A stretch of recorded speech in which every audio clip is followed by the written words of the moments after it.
Welcome to Wellywood Wargaming, where the grim dark never sleeps. Crack open a bottle of wild snake and spark up a low stick as we take a journey down Underhive. Hello children, I'm a little bit late to the party here. It's been a couple of days since the LVO, the 17th of January. It's now the 22nd, so yeah, it's a long time for me. I know I should have been on this straight away, but I do have a life and a job and a family, so excuse me sometimes if I can't get straight on the video. So a little bit late to the party, I do apologize on that, but it is what it is. Anyway, we have the new reveal for Waste Nomads in Necromunda. I kind of knew this was going to happen. I've been talking to a few people recently after the squat release and after doing my gang guide and stuff, and it seemed very, very, very likely that after doing squats we would get Waste Nomads update. So what we've got here, if you haven't seen, go to the Warhammer community and check out this article from the LVO 2025 with new Nomads rule the dunes of the Ash Wastes. Really exciting. We've got basically what looks like the same thing happening to the Waste Nomads as we had for squat. So we've got a dedicated book with new stuff in it. We've got a new box of miniatures or two, and they are sweet as hell. They're looking so good, it's unreal. I'm not going to go through the video too much, but just let's look at the miniatures first, because these guys are just sick. And I have to say, if anything needed an update, it's Waste Nomads. They've only really been playable in an Ash Waste setting. So something to make them playable in the Underhive would make sense. I love the models for Waste Nomads. They are really beautiful models. I would say some of the best Necromunda models there are. Aesthetically and narrative-wise, I just think they're a fantastic gang. So it's a shame people don't play them as much, but I think with getting some extra love here from Games Workshop, we're going to see them getting played a lot more. And the main thing that I'm excited about here is the fact that not only are they getting a bit more of an update, but they're getting close combat focus, which is something they really, really missed. We did have an Apocrypha Necromunda a while ago that gave them some extra stuff with the sort of Spirit Walker stuff and made them kind of a little bit more like the old Ratskins actually in that way, but we still missed a real close combat focus. You couldn't really build them in a way that was cost effective and also had close combat punch. You know, you really wanted to just give them blast rifles and long rifles mainly and just dagger the hell out of everything, and that works nicely in the Ash Waste but not necessarily in the Underhive. So what we've got here is these new Shadar Hunters, which are straight out of Dune. They really are. They are Fremen as hell, which is great because I absolutely love Dune. But yeah, these guys, fantastic. What I love the most about these models is they're not in particularly crazy dynamic poses. They just look really, really scary and intimidating. The guy on the left here, fantastic. He looks like obviously the leader type, but we've got lots of insect chitin and parts from insects on here. It looks like he's got the sort of mono hook on one hand or some new type of claw weapon, and on the right hand there we've got a large insectoid sort of claw.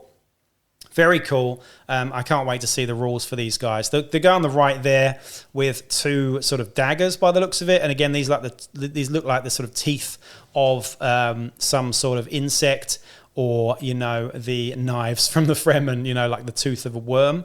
So very, very cool there. The next picture is just, oh my god, this is my favorite one actually. The guy on the left here with the sort of some sort of spear with a pincer on the end of it with a spike through the middle and some sort of lever on it. This could be it looks like a close combat weapon, but it looks like some sort of toxin injector spear or something. It's definitely going to be a versatile looking weapon, but I love, love, love the sort of beetle horn on the face there, the sort of unique little mask he's got, and just all the gubbins around this guy. He looks so cool. He is directly 50% Fremen, 50% Tusken Raider. It's just sick, and I love the fact that he's standing on that rock looking like an absolute badass. On the right here, we have someone running forwards with two whips and what looks like some sort of toxin grenades or something on the hip there, but I love the idea of toxin whips. It could be something similar to what the Spirus have here. So again, I'm really looking forward to the rules for those. Again, more versatile weapons, the merrier. You know, Nomads are really fast, by the way. They're mostly all movement 6. So when you combine that with versatile range, you get really scary threat range. The last two of these Shadar Hunters, one has got two what look like almost swords made from insect claws or pincers, with again some sort of little injector system in there to make them perhaps toxin loaded, and that does say that later on in the article as well. And on the right there we've got another one with the twin daggers mirroring the first slide there as well. But 6 fighters by the looks of it in that box, and they can be made in different ways. Absolutely my favorite one is that sort of toxin injector spear beetle looking dude. I'm guessing already that this will be similar to the Exo box in that you get 2 types in there. You get a prospect, which are the slightly weedier looking ones with daggers, and you get a new champion type, which I think is the guy with the claw and the guy with the big sort of spear thing. I think those are going to be the champions, and you're going to have 2 champion types in here. So 3 champion types, actually, if you consider the Stormcaller as well. But that's slightly different because he's mounted.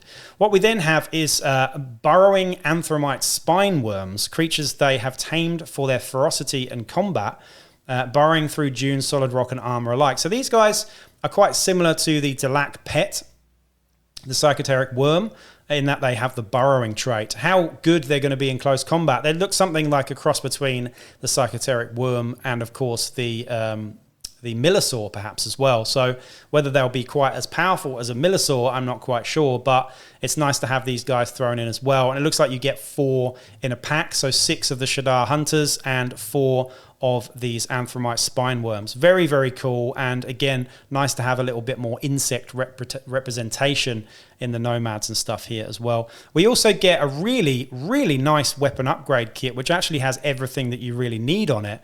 We've got 5 unique heads. We've got a web pistol by the looks of it, a long blade, reclaimed auto gun, a blaster, the slightly more Dakar blaster with the rapid fire. We've also got a venom caster and what looks like the heavy blaster as well. So really, really cool there. And a web gun, I think, too.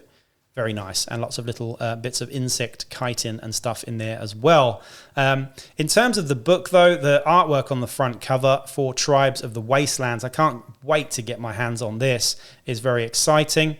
And we've got some really cool new stuff in it. It says you'll get rules for all of the above that we've just gone through here in this House of style release, greatly expanding the options available for Ash Waste Nomads, comprising extracts from 3 of the most famous pieces of written work on the Ash Waste Nomads, updated gang rules, new hired guns and dramatis personae, which is very exciting, themed scenarios, a trading post. What could that mean? Outland trading post. Very, very interesting there, and some more mystical additions besides. So I think they'll obviously get a new skill set perhaps, or a new mechanic similar to the sort of houses, the prospecting houses that we had in the Halls of the Ancients. They're going to get some sort of unique fluffy rule there, whether it's the Apocrypha Necromunda spirit sort of thing fleshed out a little bit more. I'd like to see that. That would be pretty cool. But very, very cool indeed. Cannot wait for that.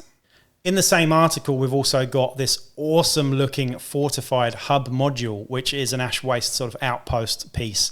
Personally, I probably won't be getting it because I just don't feel it really fits with my Underhive terrain too well, but it does look awesome. Maybe I will get one down the track, but really, really cool looking thing. You can also get the Underhive Ruined Zone Mortalis sector in one box as well. So no longer do you need to just buy one little tile of it. You can now get a whole bunch of it. And it contains enough to make at least sort of 3 or 4 tiles there by the looks of it as well. 72 terrain pieces to furnish your game board. Pretty fantastic. So some really exciting new stuff for Necromunda. And it'd be really nice to get the conversation going down below about what you speculate about the new Ash Waste Nomads. How are these going to operate in the game? I'd really like to know what you think the stats will be for these guys, what you think the stats and sort of special rules are going to be for the Anthrit little Weebly spine worms as well. And whether or not we'll get a different sort of, maybe some sort of other bigger insect that they can ride in the book as well. Because we did, of course, get the Scout Trikes for the squat. So it'd be nice to get something more to add to the Nomads here as well. And I'd like to see mostly, first and foremost, really, is how you can best integrate these guys in your Underhive style campaign systems and stuff, and just not make them so exclusive to the Ash Waste setting, because I would love to play these guys in the Underhive a bit more. Doesn't necessarily suit the fluff so much, but I would love to see a good way of utilizing these guys in the Underhive, especially if we don't get rat skins. If we do get rat skins down the track, then I'm happy with that because they'll be slightly different. But yeah, I think that's the next thing I'd like to see, really. Rat skins and, of course, scavies as well. Maybe brats down the track as well. But let me know in the comments what you think about all this. It's very exciting, and I can't wait to get these models in my hands and have a look through that rule book. So that's it for now anyway, and stay tuned for more. Peace out.